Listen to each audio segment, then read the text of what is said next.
嗨，今天我们来聊一个很多人都关心的话题，怎么学好中文，你知道吗？我最近一直在研究一种叫费曼学习法的方法，感觉特别适合用来学语言。费曼学习法听起来挺专业的，是不是那个物理学家费曼发明的？对，就是诺贝尔物理学奖得主理查德·费曼。他不仅是个物理天才，在学习方法上也很有一套。我觉得把这个方法用在中文学习上特别有效。那你先给大家简单介绍一下这个费曼学习法到底是什么？简单来说啊，费曼学习法的核心就是以教促学。它的基本思路是，如果你能用简单的语言把一个复杂的概念教给别人，那就说明你真的理解了这个概念。哦，有点像我们常说的教学相长。对，很像。具体来说，费曼学习法分4个步骤。第一，选择一个你想学的概念。第二，假装你要教这个概念给一个完全不懂的人，用最简单的语言解释。第三，当你发现自己解释不清楚的地方，回去重新学习。第四，简化和类比，让你的解释更通俗易懂。听起来挺实用的。那这个方法怎么用在中文学习上呢？这就是我今天想跟大家分享的重点。我觉得中文学习特别适合用费曼学习法，因为中文本身就是一个需要不断实践和输出的语言。确实，我见过很多人学中文背了一堆单词和语法，但一开口就卡壳。没错，这就是典型的输入多输出少的问题。用费曼学习法学中文，就是要改变这种状况，通过教的过程倒逼自己真正掌握语言。听起来很有道理，那我们今天就来聊聊怎么用费曼学习法学好中文。好啊，我觉得可以从几个方面来谈汉字学习、语法掌握、口语表达，还有文化理解。每个方面都可以用费曼学习法来提高。那我们就一个一个来聊吧。先说说汉字学习。汉字可能是外国人学中文最头疼的部分了。很多人觉得汉字就是一个个需要死记硬背的符号，但其实汉字有它的规律和结构。对，我记得汉字有什么偏旁部首的概念，是不是？没错，汉字的构成是有规律的。用费曼学习法学汉字，第一步就是选择一组相关的汉字，比如带水字旁的字。哦，像河、湖、海这些。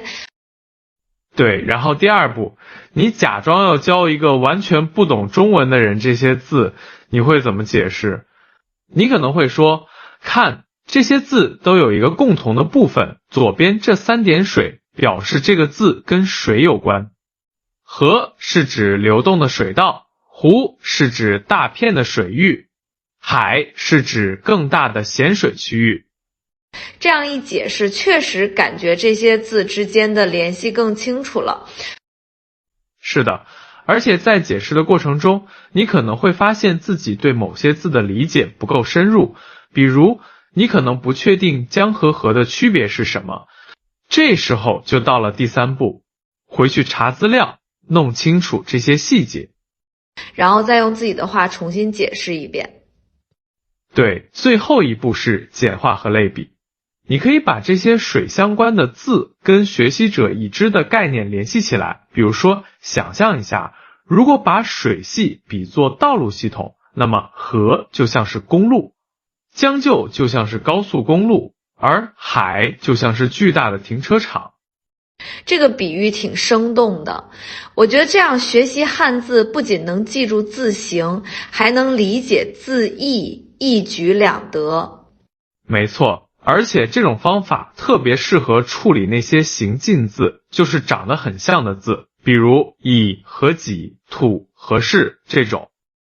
确实，这些字对初学者来说特别容易混淆。用费曼学习法，你可以尝试向别人解释这些字的区别，在解释的过程中，你会被迫找出这些字的关键区别，并且想出记忆的方法。比如土是地面的土，上面平的，而士是指人，上面短一点。对，你看你在解释的过程中，自然而然的就找到了区分的方法，这就是费曼学习法的魅力所在。那语法学习呢？中文的语法跟很多语言都不太一样，没有那么多变化形式，但是语序和句式结构很重要。是的，中文语法的特点是意合而非形合，很多时候靠的是语境和习惯用法，而不是严格的语法规则。这对很多学习者来说是个挑战。那用费曼学习法怎么攻克这个难关呢？我觉得可以这样，首先选择一个语法点，比如把字句，然后尝试用最简单的话解释把字句的用法和意义。我试试把字句是用来强调动作对某个对象的处置或影响，所以句子结构是主语加把加宾语加动词加其他成分，比如我把书放在桌子上。很好，但是在解释的过程中，你可能会发现一些疑问，比如为什么不能说我把书在桌子上放，或者什么时候必须用把字句，什么时候可以不用。对啊，这些细节确实容易混淆。这时候就到了第三步，回去查资料或者请教老师，然后你可以尝试用更简单、更具体的例子来解释这个语法点。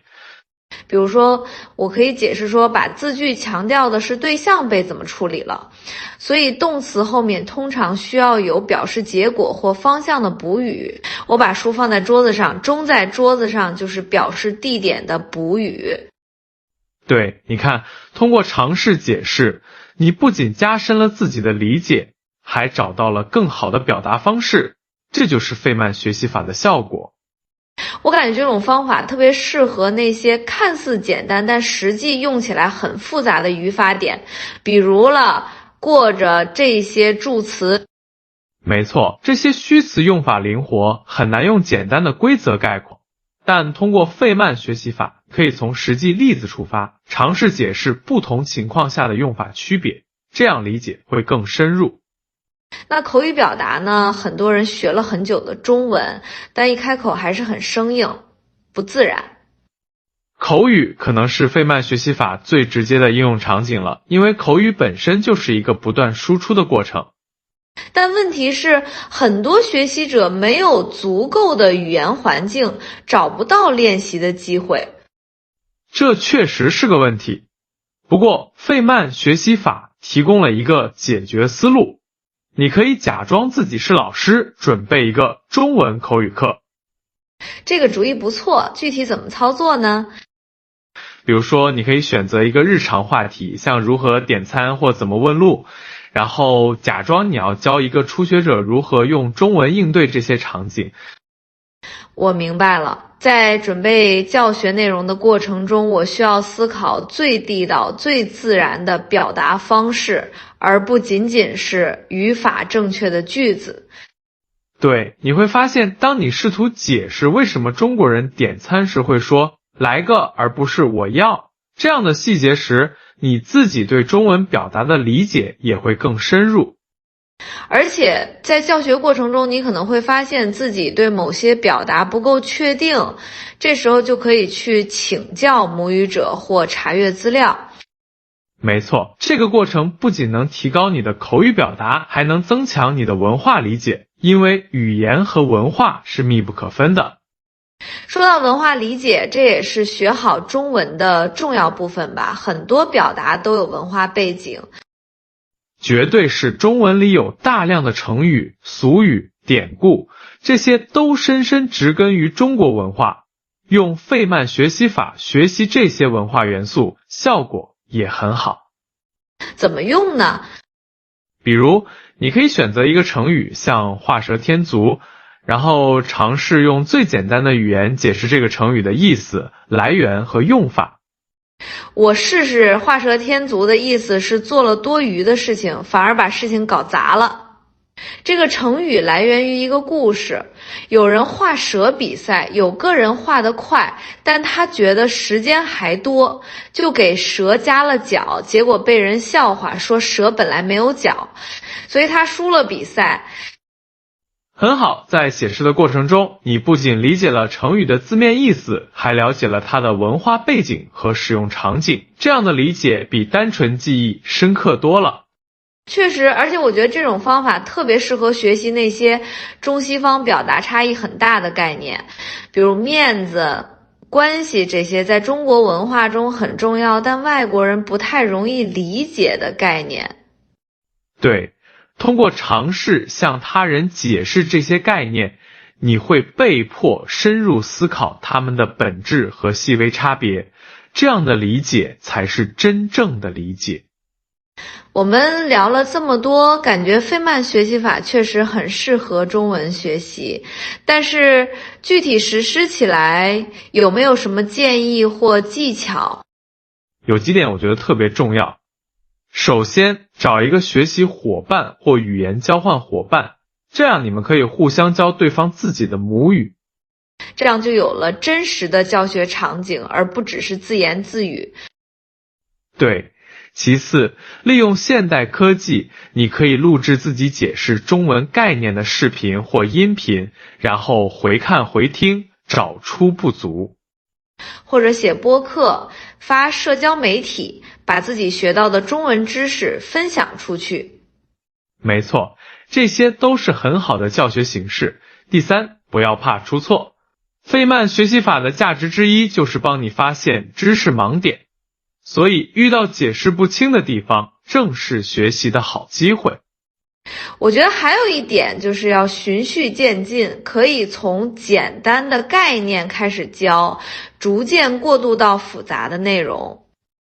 对，这很重要。学习是个螺旋上升的过程，先掌握基础，再逐步深入。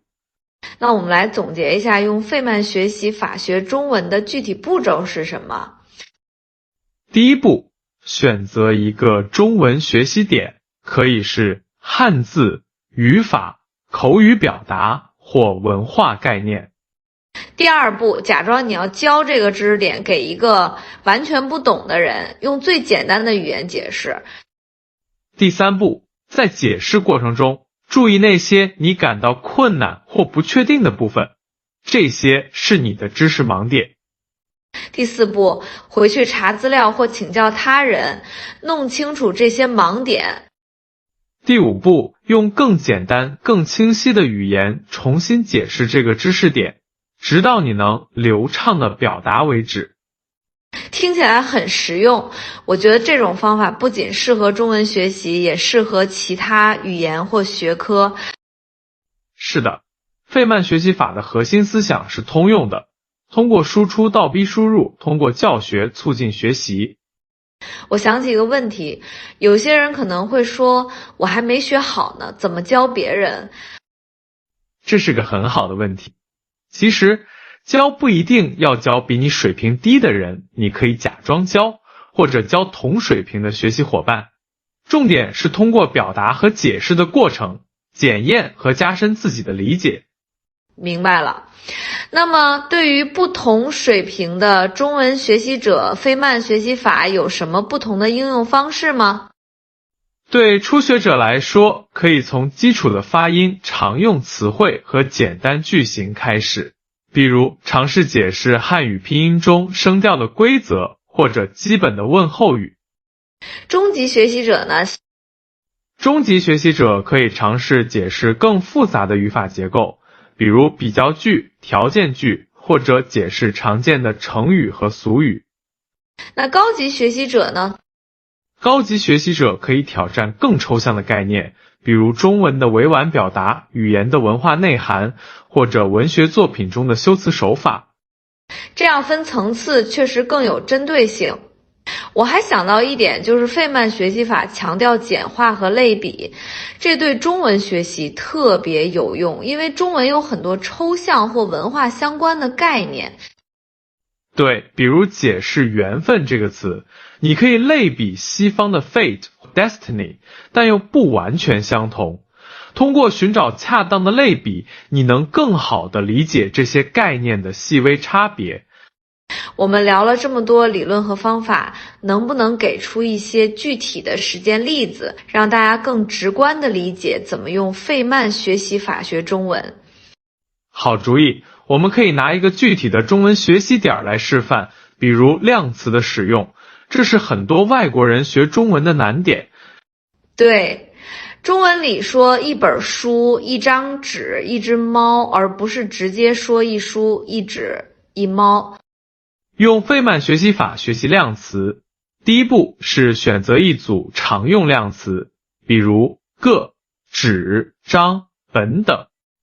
第二步，尝试解释这些量词的用法规律，比如个是最通用的量词，可以用于人和很多物体，纸主要用于动物和成对的物品中的一个，张用于扁平的物品，本用于书籍类物品。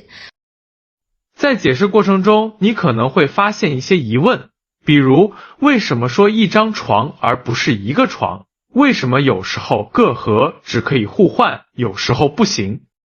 这时候就到了第三步，回去查资料或请教老师，弄清楚这些细节。最后，你可以用更简单、更有规律的方式重新解释量词的使用。比如，你可以按照物体的形状或特性来分类，扁平的用张，成对的用纸，有页数的用本等等。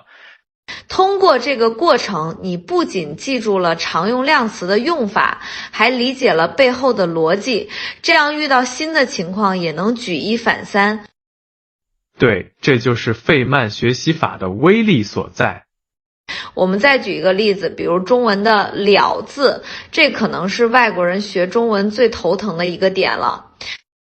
确实，了的用法很复杂，有表示完成的了，一有表示变化或新情况的了，二还有各种组合用法。用费曼学习法学习了字，第一步是明确我们要学习的是了的各种用法和区别。第二步，尝试用最简单的语言解释了的基本用法，比如 lay 放在动词后面，表示动作已经完成，如我吃了饭，lar 放在句尾，表示情况有了变化，如我饿了。在解释过程中，你可能会遇到一些难以解释的例子，比如我吃饭了中的了到底是了一还是了二。这时候就需要第三步，深入研究，理清这些复杂情况。你可能会发现，有些句子中的了兼具多种功能，或者受到语境的影响。最后，你可以尝试用更系统、更清晰的方式重新解释了的用法，可能会按照不同的语境或句型来分类说明。通过这个过程，你对了的理解会从表面的规则记忆深入到实际语境中的灵活运用。这些例子真的很有启发性。我觉得费曼学习法不仅能帮助我们学好中文，还能培养我们的思维能力和表达能力。没错，它是一种通用的学习方法，适用于各种知识的学习和掌握。那么对于想要学好中文的人，除了费曼学习法，还有哪些配套的学习策略可以推荐？我觉得有几点特别重要。首先是创造语言环境，无论是通过语言交换、看中文电影、听中文歌曲，还是改变手机系统语言为中文，都能增加接触中文的机会。对，环境真的很重要。我认识一个朋友，他把所有电子设备都设置成中文，逼着自己每天都用中文思考和操作，进步特别快。其次是坚持输出，写日记、发社交媒体、参加语言角，任何能让你用中文表达的活动都很有价值。这和费曼学习法的理念是一致的，都强调通过输出来促进学习。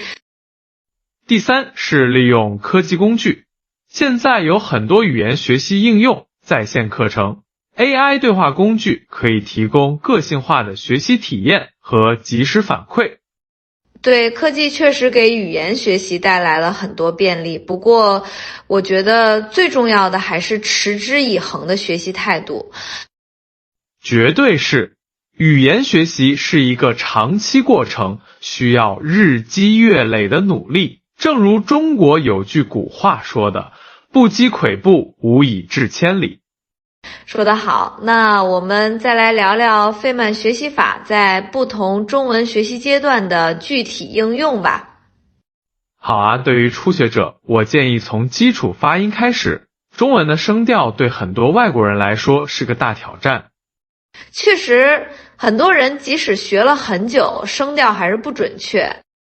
用费曼学习法学习声调，你可以尝试向别人解释4个声调的发音方法和区别。比如，第一声是高频调，像唱歌时的 do；第二声是上升调，像问问题时的语调；第三声是先降后升，像表示怀疑时的第四声是快速下降调，像命令或肯定时的语气。这样类比确实很形象。在解释的过程中，你自己也会更清楚地意识到每个声调的特点。对，而且你可以录下自己的解释，回听时检查自己的发音是否准确。如果发现问题，可以请教老师或使用发音软件纠正。对于中级学习者，可能更关注如何提高口语流利度和表达准确性。是的，这个阶段可以尝试解释一些常见的话题，比如介绍自己的家乡，描述自己的爱好，讲述一个有趣的经历等。在教学过程中，你会发现自己的表达中哪些部分不够自然或地道，这些就是需要重点改进的地方。对，你可以记下这些问题点，然后查阅资料或请教母语者，学习更地道的表达方式。高级学习者则可能更关注如何理解和使用复杂的表达，比如歇后语、双关语、反语等修辞手法。用费曼学习法学习这些高级表达，你可以尝试解释它们的结构特点、使用场景和文化背景。比如，解释为什么打蛇打7寸这个成语在中国文化中有特殊的含义。在解释过程中，你不仅能加深对语言本身的理解，还能拓展文化知识，一举两得。对，语言和文化是密不可分的，尤其是在高级阶段，文化理解对语言掌握至关重要。我们聊了这么多，感觉费曼学习法真的很适合中文学习。不过，它有没有什么局限性或需要注意的地方？好问题，我觉得有几点需要注意。首先，费曼学习法强调简化和通俗解释，但有些语言现象确实很复杂，简化可能会导致理解片面。对，尤其是那些高度依赖文化背景的表达，可能很难用简单的语言完全解释清楚。其次，费曼学习法需要一定的基础知识作为支撑。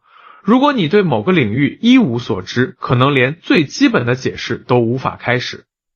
所以它更适合用来深化已有的知识，而不是从零开始学习。不完全是初学者也可以用，但可能需要先获取一些基本信息，然后再尝试解释。第三点，费曼学习法需要耐心和持续的努力，不是一蹴而就的速成法。这点很重要，很多人可能期待立竿见影的效果，但语言学习本来就是一个渐进的过程。对，最后一点，费曼学习法虽然强调输出，但不能完全替代输入。阅读、听力等输入活动仍然是语言学习的重要组成部分。所以最理想的是将费曼学习法与其他学习方法结合起来，形成一个全面的学习策略。没错，语言学习没有万能的方法，关键是找到适合自己的学习路径。说到这里，我想起一个问题，费曼学习法强调向他人解释，但如果身边没有可以交流的对象怎么办？这是个很实际的问题。其实教不一定要有真实的学生，你可以假装对着一个虚拟的学生讲解，或者对着镜子自言自语，甚至写下你的解释。现在还可以利用 AI 对话工具，他们可以扮演学生的角色，提出问题或给予反馈。对，还有录音或录视频的方式，记录下自己的解释，然后回看回听，自我评估。或者写播客，发社交媒体，把自己的学习心得分享出去，也是一种教学形式。总之，关键是通过表达和解释的过程，检验和加深自己的理解，形式可以很灵活。我们已经讨论了很多理论和方法，能不能再给出一些具体的实践建议，让大家今天就能开始用费曼学习法学中文？好主意，首先可以从一个小目标开始，比如学习10个与某个主题相关的词汇，如食物、交通或天气。然后尝试用这些词汇造句，并解释每个词的具体用法和适用场景。接着可以尝试用这些词汇编一个小故事或对话，并解释为什么这样组织句子是自然和地道的。在这个过程中，你可能会发现自己对某些词的用法不够确定，这时可以查词典或请教他人。最后，用修正后的理解重新解释这些词汇和句子，巩固学习成果。这样的小练习每天坚持，积累起来就会有显著的进步。对于更有经验的学习者，可以尝试解释一些中文的语法现象，比如为什么中文中有些句子可以省略主语，而有些不行。或者探讨一些文化现象，比如为什么中国人在问候时常问吃了吗或去哪儿，这类在西方可能被视为过于私人的问题。通过这些探索和解释，你不仅能提高语言能力，还能加深对中国文化的理解。我觉得费曼学习法的一个大优势是，它能让学习变得更有趣、更有成就感。当你能清晰地解释一个概念时，那种啊哈的顿悟感真的很美妙。是的，而且它能帮你建立更牢固的知识结构，而不是零散的记忆点，这对长期的语言学习特别重要。我们今天讨论了这么多，你觉得费曼学习法最核心的价值是什么？我认为是它改变了我们的学习心态，从被动接收变成主动探索。很多人学语言时过于关注记住，而忽视了理解和运用。对，费曼学习法强调的正是深度理解和实际应用，这才是真正掌握一门语言的关键。而且它培养了我们的原认知能力，就是对自己学习过程的认识和调控能力。通过不断检验自己的理解，我们能更准确地评估自己的学习状态，知道哪里需要加强。这一点特别重要，很多人学习效率低，往往是因为不知道自己真正的弱点在哪里，结果花了大量时间在已经掌握的内容上。没错，费曼学习法帮我们找出真正的知识盲点，让学习更有针对性。听了今天的讨论，我相信很多人会对费曼学习法产生兴趣。有没有什么资源或工具可以推荐给想要尝试这种方法的人？有几个我觉得特别有用。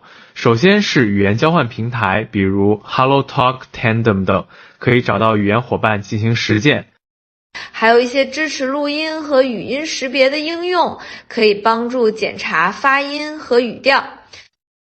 对于想深入了解费曼学习法的人，可以阅读一些相关书籍，比如《如何高效学习》，里面有详细的介绍和案例。还有一些在线社区和论坛，可以分享学习心得，获取反馈。最重要的是开始行动。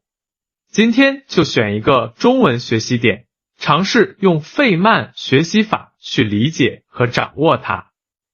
对，正如中国有句古话说的，纸上得来终觉浅，绝知此事要躬行。说的太对了，理论再好，不付诸实践也是空谈。希望今天的讨论能给大家带来一些启发和帮助。是的，学习中文是一段美妙的旅程，希望费曼学习法能成为大家这段旅程中的得力助手。好了，今天我们就聊到这里，感谢你的分享和讨论。也谢谢你，希望大家都能找到适合自己的学习方法，在中文学习的道路上越走越远。如果你觉得今天的内容对你有帮助，别忘了分享给你的朋友们哦。对，分享就是最好的学习，下次见。